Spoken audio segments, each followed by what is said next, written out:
আমরা জুলাই সনদের মধ্য দিয়ে সেই পুরনো ব্যবস্থা থেকে পরিবর্তনের জন্য একটা জায়গা পর্যন্ত আমরা উত্তীর্ণ হতে পেরেছি। আমরা কিন্তু সবটা পুরনো ব্যবস্থার সব কিছুকে আমরা কিন্তু উৎখাত করতে পারি নাই, এটা আমাদের সকলের ব্যর্থতার জায়গা। কিন্তু যতটুকু আমরা অর্জন করেছি জুলাই সনদের মধ্য দিয়ে, ঠিক ততটুকুও যদি বাংলাদেশে বাস্তবায়ন করা না হয়, ততটুকুও যদি বাংলাদেশে বাস্তবায়নের পথে একটা অন্তরায় তৈরি করা হয়, তাহলে এত মানুষের জীবন দেওয়া, এত মানুষের রাজপথে আসা, রক্ত দেওয়া এবং এত দীর্ঘদিনের আমাদের প্রত্যাশার জায়গা, সব কিছুতে একটা গুড়ে বালি পরিস্থিতি তৈরি হবে। আমরা এমনটা আর চাই না। সরকার গত সপ্তাহে রাজনৈতিক দলগুলোকে নিজেদের মধ্যে আলাপ আলোচনা করার জন্য 1 সপ্তাহ সময় বেঁধে দিয়েছিলেন, সে সময় শেষ হওয়ার পথে।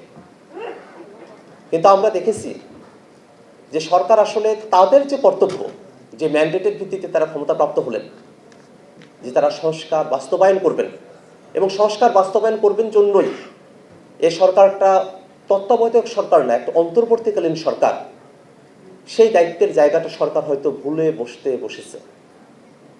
কেননা তারা এখন শুধুমাত্র নির্বাচন এবং নির্বাচন কিভাবে আয়োজন করা যেতে পারে এবং তারা কিভাবে নির্বাচন দিয়ে নিজেরা দায়িত্ব থেকে অব্যাহতি পেতে পারেন, সেই ধরনের একটা পথ খোঁজার চেষ্টায় তারা রয়েছেন। কিন্তু এই সরকার যখন গঠন করা হয় তখন কিন্তু আলাপটা এই জায়গায় ছিল না। এই সরকারের অন্যতম বড় কর্তব্যের জায়গা বিচার, সংস্কার এবং নির্বাচন। যদি সংস্কারের বিষয়টাতে সরকারের তরফ থেকে কোনো ধরনের গাফিলতি দেখা যায়, তাহলে সরকার যে তার ম্যান্ডেট থেকে চ্যুত হয়েছেন, এটা জনগণের কাছে দিবালোকের মতো স্পষ্ট হয়ে উঠবে। তো আমরা সরকারের কাছে আহ্বান জানাবো, আপনারা যে ম্যান্ডেট নিয়ে ক্ষমতায় বসেছেন, সেই ম্যান্ডেটের অন্যথা আপনারা করবেন না। জনগণের পক্ষে থেকে জুলাই সনদ বাস্তবায়নের জন্য কার্যকর পদক্ষেপ আমরা অতি দ্রুত সময়ের মধ্যে আপনারা গ্রহণ করেছেন, সেটা আমরা দেখতে চাই। সংবিধান নিয়ে নানা ধরনের কথা হয়, কিন্তু বাস্তবতা তো এটাই যে বাংলাদেশে 5 আগস্টে ছাত্র জনতা যখন বিজয় অর্জন করলো, তারপরে 3 দিন এদেশে কোনো সরকারই ছিল না। কোথায় ছিল সংবিধান, কোথায় ছিল সরকার? ওই 3 দিনের কথা আপনাদের মনে পড়ে না কেন? সেই 3 দিন তো কিছুই ছিল না, কিন্তু দেশের মানুষেরা তো শান্তিতে বসবাস করছিল। সেই দেশের মানুষেরাই তো আমরা এখনো আছি। কেন আমরা সেই পুরনো সংবিধানের ফাঁদে পড়ে আমাদের সমস্ত আশা আকাঙ্ক্ষাকে, পরিবর্তনের লক্ষ্যকে আমরা জলাঞ্জলি দেব? এই সংবিধানের ততটুকুই কার্যকর আছে যতটুকু বিপ্লব পরবর্তী বাংলাদেশে স্থিতিশীলতার জন্য প্রয়োজন। এর অতিরিক্ত কোনো কিছু এই সংবিধানের আর কার্যকর নাই। আমরা স্থিতিশীলতা চেয়েছি, ছাত্র জনতা স্থিতিশীলতা চেয়েছি বিধায় আলাপ আলোচনার মধ্য দিয়ে দেশটাকে গড়ার আমরা সিদ্ধান্ত নিয়েছি।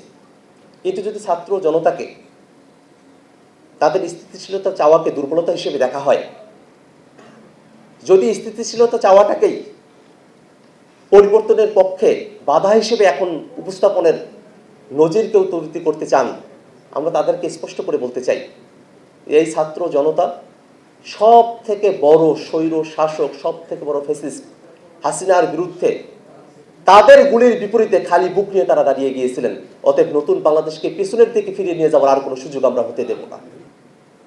আমরা সরকারের কাছে বিনীতভাবে অনুরোধ করব, রাজনৈতিক দলগুলোর দিকে সংস্কারের বিষয়বস্তুকে আর ঠেলে দিবেন না।